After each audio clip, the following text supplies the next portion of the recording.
Hello, I'm Soycat, and Canadian provinces are big. Not just bigger than American states, but all but 3 of them are bigger than the United Kingdom in its entirety. And so that might explain why it is that there is no free trade in Canada. This sounds like a joke to explain that the town of Lloydminster, which is on the border, until recently you required 2 separate food licenses to move food from one side to the other, or indeed that there is a limit to how much alcohol can go across the middle of this town, but there is in fact a truth behind that, because although Canada is dealing with its US situation by seeking stronger EU trade ties, and indeed by signing a deal with Ecuador so good that apparently it has human rights concerns, but what's interesting is they're also trying to deal with increasing their trade, not just with all of these countries before, but also inside of Canada. Trudeau believes that there is a window open to improve free trade in Canada, which sounds like a weird joke. To anyone who is familiar with economics, the basic cornerstone of any country is that, yeah, within one country you have one market, and everything across that market is valid across all of it, but that is not true in Canada.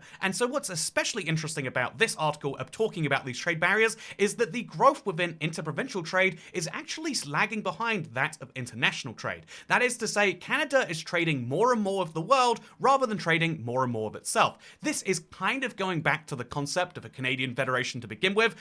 You might think that looking at early Canada, especially given how divided Ontario and Quebec were, you might think it's absurd that there is a Canada today. Certainly some people who speak French think that, but the interesting truth is that Canada needs to improve its free trade with each other, and now is the perfect time to go for it. But what do we mean when we say Canada needs to improve trade? How can you not have that in a market? Canada does exist as one sovereign nation. They do have one set of borders. They have and so how is it that within those borders there isn't free trade? Well, the fun thing about this is it's basically those non-tariff barriers that we're always talking about. The most obvious example, and the easiest for me to pick on as a person from the United Kingdom, is that there are language laws that mean that in certain provinces, let's be honest, the one province, there is a language, the language laws in Quebec make a huge trade barrier, and there are so many exceptions to the Canadian Free Trade Agreement, which mean that even though Canada is meant to increase its trade with each other, Quebec kind of gets an opt-out on that if it wants to. This is a very bad thing because it means within Canada, you basically have to have 2 sets of operations, one for Canada and one for Quebec. And this is surely great if you're Quebecois and you think, yes, the nationalism is so good. But the truth is that ultimately this actually leads to higher costs for Canadian consumers, including those in Quebec. As a crazy example of this, let's go to Montreal, which is the most English-speaking city inside of French Canada, and let's find ourselves a KFC here. Except I won't be able to find myself a KFC. If I type in KFC, it's gonna show me here. But if we look at it in person, if we look at the actual images, you'll see it's PFK. You cannot call a business by its English name, even when it's abbreviated like KFC. It's just an acronym. It has to be Poulet Fried Kuchen. I do not understand French, to be totally honest with you, but it's the French abbreviation for KFC because it's not entirely okay to just use the English name. Then this is like a dumb example of sure, it's just you make the sign different, right? But then you also have to have your branding be different. You have to have a whole set of double things, and that's just languages, right? That's just me picking on Quebec. I think that Quebec is fairly mild on some of these things, although they are usually the big example of go-to, but even between provinces which speak the same language, because I think I have very strong beliefs that the world would be better off if we just admit English is the language of business, and but that's obviously me being biased as an English speaker, so we'll leave that to the side for this video and say, okay, let's say that language is a fair opt-out because every language is equally valid and great, and okay, sure, let's do that, right? What other barriers does Canada have? Well, while researching this video, I found something fun, which is the idea of British Columbia having its own chicken production pricing. That is to say that British Columbia, this one province all the way on the west, says that there is a minimum price, they set the price of chicken in the province, which is such a deeply unserious economic concept, if I'm being honest with you, but we'll just say that, yeah, they set the price of chicken. Really solid idea. Good job, British Columbia. And so by setting the price of chicken, which they do with a really complicated formula, which I decided to look into by modeling the price of chicken in Ontario and adding a certain amount based on the price of feed in British Columbia. But the interesting thing here is that the truth is that means that they can't just be importing chicken from Alberta, because if they do so, it might go below that threshold. So in other words, even if Albertan chickens would cost 10% less than British Columbian chickens, they are not going to allow that because that would be undercutting British Columbian farmers. Again, sounds like a decent policy if you think, oh, but it's good for the chicken farmers to stay in business, but you're effectively saying, even though it costs 10% more to have a chicken farm here versus here, we'll keep the chicken farm there, which is just saying we would like to have bad economics because we believe in chicken farmers that bad, super strange economics, and it's just another example of this. In fact, I thought this article from CBC, which is, I believe, the loose Canadian equivalent of the BBC, but it's one of the big Canadian news networks. They talk about how booze is one of the biggest ones. Canada has a very unique system for alcohol, which I actually, morally, I think, on a philosophical level, is pretty smart. Basically, the government sells all alcohol in Canada because if you let private companies do it, then they have incentives to encourage you to drink more. Whereas Canada, the Canadian government sees it as like, we will sell you alcohol, but we are doing this as a strict business transaction. We don't want you in here more effectively, right? Like using the inefficiency of government to make alcohol, that's fine, right? But then that creates the issue where, okay, obviously Ontario has the LCBO, Quebec has the SAQ, and Nova Scotia's NSLC, which have different rules related to selling, stirring, and labeling alcohol, which means that, as this person here says, it's easier to get a wine from Australia than a wine from BC. That is kind of nuts. I don't understand how that could make any sense, but because of these free trade agreements which Canada signs abroad, they set up their trade in a way that tries to bring trade closer between countries, but they haven't properly done it between provinces, which is absolutely wild. So, although it is worth mentioning that I said that, because of the issue of, it's basically like going across international borders in lots of cases, but a lot of Canadian provinces came together in 2018 and they rose the personal exemption limits in alcohol, letting Canadians carry 6 cases of beer, 2 cases of wine, and 6 liters of spirits across provincial borders. That's a very, very good one, but also that's wild that you should, like, if it is so much cheaper in Alberta or it's so much cheaper in Nova Scotia to sell alcohol, that's a sign that the whole country needs to move on that formula, right? There are some negatives to having to do it that way, but the big positive of people thinking there is one market in Canada greatly outweighs that. That's the whole idea of free trade, and the fact that if you can't have free trade between Nova Scotia and New Brunswick, if you can't have free trade between Ontario and British Columbia, then you start to get a bit of a problem with the country. Indeed, this is kind of what the whole, what was the title of this article right here? I think you'll find it was something about 51st state strat. But the reason that comes up so seriously is because a lot of Canada basically just says, oh yeah, well the interprovincial barrier is so high, and if we're already crossing a regulatory barrier, well, British Columbia has a big market right down here,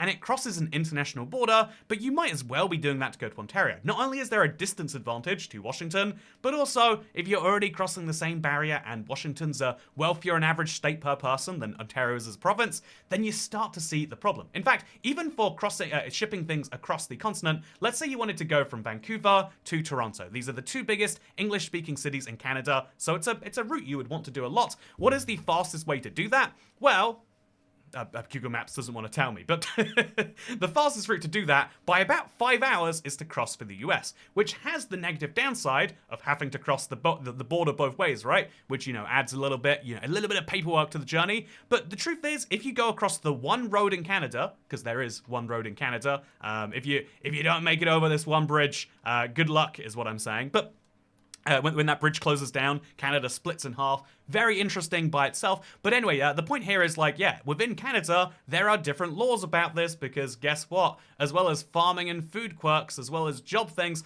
there's also the fun situation of how this is wild truck driving. So certain trucks can only be driven at night in British Columbia, but in Alberta, the same trucks are only driven by day, which means you need to follow, as you go across each of these provinces, a different set of rules and regulations, whereas in the US, I'm pretty sure it's just don't drive more than however many hours a day, make sure you take rest breaks, and also have the documentation for crossing the border. So wouldn't you choose to use the US at that point? Also, you think about it, it's kind of like sneaky or like clever of Canada in a way, in an inverse perspective of guess who's going to be using American roads the entire time. Also, you pay far less in fuel in the US because there's higher tax. The point here is to say that a lot of Canada has been for so long reliant on the United States, and that is a problem. Not for the United States so much, the United States as being a big beneficiary of that, but it's a problem for Canadians. Canada should be seeing itself as one market, whereas right now you've got West Canada as a market, you've got Ontario, you've got Quebec, and then you've got East Canada, and these markets don't really interface with each other anywhere near as much as you'd expect. By the way, I forgot to mention, but as it turns out, chicken pricing is not just a silly British Columbia idea, it's an idea across all of Canada. Apparently, every province besides Nova Scotia bases their live price for chicken on the Ontario price with additional provincial cost factors. That is, well, first of all, there probably shouldn't be additional provincial cost factors, right? There should be a lot of things which are across the board. And so why is this the case? I think this is the kind of question we've got to ask here. First, we should say, I think that if you want to measure the difference between Canada and other federations, the most famous of which might be like Australia, South Africa, or the United States, or Brazil or something. But if you measure it against those, you get a really, we just use the US to be simple here, you get a really interesting comparison. So the fair way to do this would be by spending, the difference between spending that comes from the province, i.e. Alberta, British Columbia, Ontario, versus the amount of spending that comes from the federal government. And so that's really hard to measure with economies, so what I instead prefer to use is taxation. In Canada, the income tax rate that you pay to the federal government, as in how much of, because I think people understand how much of your money, versus how much they spend, but about 15 to 33% of your earned income goes to the federal government, depending on where you are in the tax brackets, right? Every country does this, but this is how much goes to the federal government, and then to the provincial government, it varies a lot, like a ridiculous amount, but in British Columbia, it goes up to 20%, so almost matching it, about 2/3 of that. In Ontario, which is surprisingly one of the lower ones, it goes up to 13%. In Nova Scotia, it's 21%. Basically, around 20% of your income goes to the provincial government, and then about 30% goes to the federal. This means that almost half of your money goes provincially rather than federally, and some of that federal money goes to like balance provincial payments to each other, but different problem for a different time. So that means that there is a very fair balance in Canada between provincial and federal governments. It is the correct way to do a federal government on the logical level of you want to maintain your provincial rights. Except if you look at the United States, which is always talking about how, oh, it's a federal system and blah, blah, blah, blah, blah. If you look at the same exact measure, the income tax rate federally, it goes up to, it's 37%, but it's not actually. It's something like 39.8 by the time you add in all the weird extra taxes you're paying, which is lower than which is higher than the Canadian top rate of tax of 33% and lower than the UK rate of tax, which is 45%. But then when you add on the state tax rates, the highest tax rates, which are also from the bluest states, California, New York, and Hawaii, you get up to a substantially higher number than a lot of European countries, and but even in these high tax states, you're still paying like 1/4 as much to New York as you would be to the federal government. In other words, the United States is substantially less federalized than Canada is, which is a really cool thing for Canada on certain issues, sure, that's true, but it has all sorts of downsides when those provinces start doing things that are against each other's interests. This is the hardest thing about running a federation, and it's one of the big struggles that I think Canada has to deal with, which is why now is the time. There is a common enemy in the same way that I think forever we've been saying, like, oh yeah, the only thing that would truly unite Earth under one banner, the thing that would make, French people and Americans and, Congolese people and Indians get together is if we had aliens. The closest thing that Canada has to aliens right now is their biggest friend, their closest ally, has started saying some pretty concerning things to them, has started implying that they're not, they're starting to really want to cut things loose. And so now is the time for Canada to say, you know who's a better friend than America? Ourselves. Canada should start trading more with Canada, and that means implementing simple rules like, in the EU, for example, again, literally different nations. The EU is a more closely integrated market than Canada is as a country. As a great example of this is, I learned this recently from a YouTube short, but it is a true thing. In France, there was a 12-year ban on Red Bull, but they had to stop this because Red Bull, as an Austrian company, is part of the EU, and you can't ban a product from another part of the EU without any actual concerns. Like, you can't just have concerns about taurine. You need to have some form of actual study or a health risk that is proven. You need to have something beyond, we think this is bad. And so France, now, not only do they, by the way, let's go to France. Let's go see what the PFKs here look like, shall we? So if you go to France, the KFC on the Boulevard Dimension Quest, but if we go right there, oh, what's that? Wait, do we end up back in Montreal? Anyway, so how did that just happen? Anyway, the point here is to say that France exists in one market with Poland and with Romania, and if you can get, and Portugal and Sweden, and if you can get markets this disparate to come together and agree, Canada needs to do the same. And a lot of that is going to involve basically saying, yeah, in the UK we had something called the Corn Laws from 1815 to 1846. This was like the biggest change in British politics, because as a country of wealth, we decided we should we should make sure that corn is farmed at a fair price. So we tariffed all corn coming in to heavily favor domestic farmers, and this was a really cool thing that we did. Corn farmers loved it, except what ended up happening is it just ended up making it the profits and political power just ended up being associated with land ownership. Basically, we gave a bunch of power to land and to the gentry and increased the food prices and the costs of living, but also we hampered the growth of every other sector because we reduced the disposable income of the British public. This is what you are doing if you were a British Columbian politician and you say, yeah, I don't want my chicken coming from no other provinces. I want What you're saying is if you are, if your price is so high that other provinces would compete with you on price, buy it from them for cheaper and your consumers will be better off. You have to let some people lose to make the entire system work, right? And that is a crazy system. You could then say like, okay, let's take some of those savings and let's distribute it. But whenever you create a system as a government where you don't take money for taxes, which, a whole point for another day, but like when you take money for taxes, it's like you are effectively saying, we'll take some of that and use it for the public betterment. When you forcibly take money from some people and give it to other people, don't even like have that middleman. When you start doing that, you achieve nothing besides huge economic inefficiency, which is basically how you can describe Canada right now. I want to see a Canada that is proud to trade with other Canadian provinces. I want to see a world where if a British Columbian wants to sell something abroad, their first instinct is not, ooh, let's go to Washington, or, let's go bold and let's go to Australia. No, maybe you should start selling to Ontario. There's a huge market on the eastern side of your country, and the same in reverse. Canada needs to really get things going. Maybe I should even go as far as to say as to make Canada great again.